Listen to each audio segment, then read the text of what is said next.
O El Niño ainda não começou, mas já tem um ligeiro vestígio dele nas águas do Oceano Pacífico Tropical Leste, de acordo com a ENFEM, que é a comissão multissetorial encarregada do Instituto Nacional do Fenômeno El Niño no Peru. E quem explica pra gente as configurações do fenômeno, que tem previsão de começar no segundo semestre, é a meteorologista Amanda Souza. Acompanhe comigo. Boa tarde.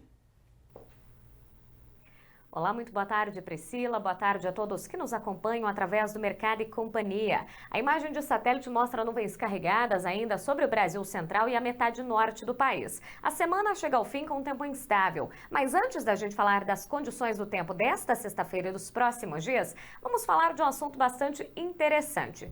No comecinho da semana, falamos do término do fenômeno Laninha confirmado pela NOAA. Agora estamos em neutralidade climática e com tendência da instalação do retorno do El Niño no segundo semestre de 2023. Mas antes do El Niño clássico, em escala global, já temos um El Niño atuando. É o El Niño costeiro. É a condição de temperaturas anômalas, temperaturas bastante aquecidas em áreas do Pacífico Leste. Agora a temperatura já está em 1,5 graus acima da média. Então a temperatura mais aquecida de forma anômala pode provocar principalmente chuvas torrenciais no Peru e no Equador. Mas por que a gente está falando do El Niño costeiro? O que ele vai provocar de fato no Brasil? Bom, com essa instalação do El Niño costeiro, com essa temperatura anômala, uma temperatura já muito aquecida no Pacífico, a expectativa é de fato a instalação do El Niño em escala global, o El Niño clássico. E isso pode acontecer mais cedo do que a gente imagina. E aí sim, esse El Niño clássico é que pode mudar as condições no Brasil durante o outono e inverno, diminui aquele risco de frio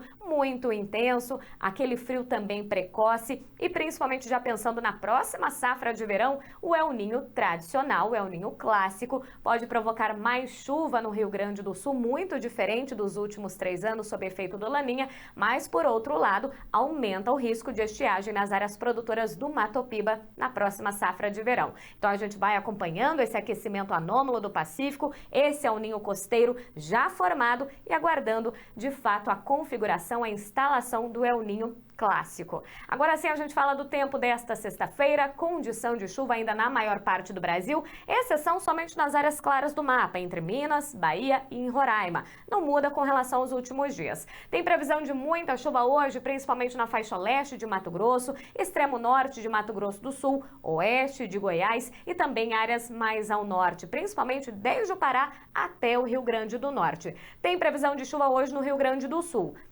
Mas a chuva ainda segue de forma muito irregular, mal distribuída e de modo geral com baixos acumulados, insuficientes para reverter o déficit hídrico. Só deve chover de forma mais expressiva no extremo sul do estado por conta da aproximação de uma nova frente fria. Falando das temperaturas desta sexta-feira, máxima de 31 graus em Goiânia, 27 em Natal, 27 também em Florianópolis. No decorrer desses próximos dias, muita água para cair ainda em áreas do centro-oeste, norte e nordeste. Nessas áreas em amarelo, em laranja do mapa, volumes que devem variar entre 70 e até 150 milímetros até o dia 22 de março. Ou seja, a reta final do mês de março ainda deve ser marcada por muita chuva na mesma área, no Brasil central e também na metade norte do país, muito diferente das áreas da faixa leste, desde o Rio Grande do Sul até o centro aqui da Bahia, chuvas irregulares no decorrer desses próximos dias.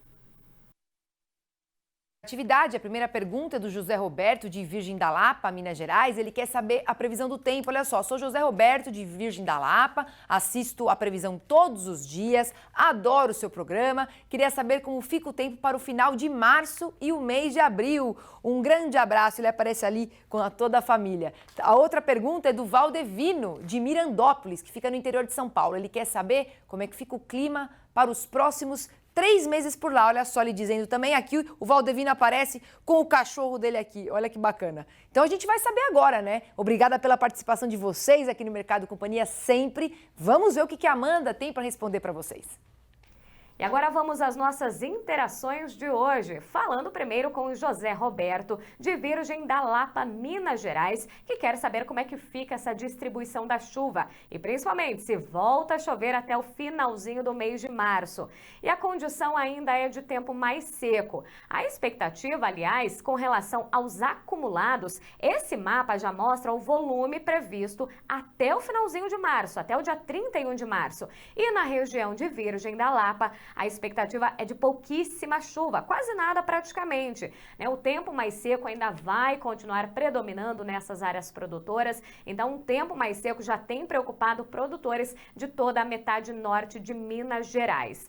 Depois a gente já fica de olho, claro, como é que fica essa chuva no mês de abril, que já está aí batendo na porta. A expectativa é de chuva acima da média nessas áreas em verde do mapa. Mas quando a gente olha para Minas Gerais, uma chuva dentro da média. Não quer dizer nem acima nem abaixo e não quer dizer que vá melhorar também com relação a esse tempo mais seco do mês de março. Dentro da climatologia, pode acontecer alguns episódios, mas lembrando que do mês de abril a anomalia de precipitação já é menor, ou seja, a média já é menor. Então já chove pouco a partir do mês de abril nessas áreas de Minas Gerais. E respondendo também o Valdevino de Mirandópolis, no oeste do estado de São Paulo, que pergunta pra gente também como é que fica essa chuva nos próximos 3 meses. Então, em abril, a precipitação deve ficar dentro da climatologia no interior paulista, mas a chuva vai diminuindo aos poucos. Agora, nesse finalzinho do mês de março, uma chuva já ficando irregular e ao longo do mês de abril, essa chuva também espaçada com períodos de sol. Deve alcançar a climatologia, mas lembrando que a climatologia já é mais baixa. Durante o mês de maio, também pouca coisa deve mudar em toda a região sudeste do Brasil, então tanto em Minas Gerais como no estado de São Paulo, uma chuva dentro da climatologia. Pode ter alguns episódios de chuva volumosa, mas de modo geral, uma chuva também que vai perdendo intensidade por conta do outono, que inclusive começa na próxima segunda-feira, então a chuva já diminuindo naturalmente em áreas da região sudeste. Para o mês de junho, será mantida essa condição de chuvas dentro da média, nada muito atípico, nem acima e nem abaixo da climatologia, mas de modo geral, pancadas já mais espaçadas com períodos de tempo mais seco, que é comum durante o outono. Participe você também do Mercado e Companhia. Para saber a previsão do tempo para a sua região, mande uma mensagem para o número 11 94313 4234. Ou então aponte o celular para o QR Code que aparece na sua tela. É muito fácil, muito simples. Você pode enviar também vídeos, fotos para a gente. Não esqueça de informar a sua cidade e estado e não deixe de participar com a gente.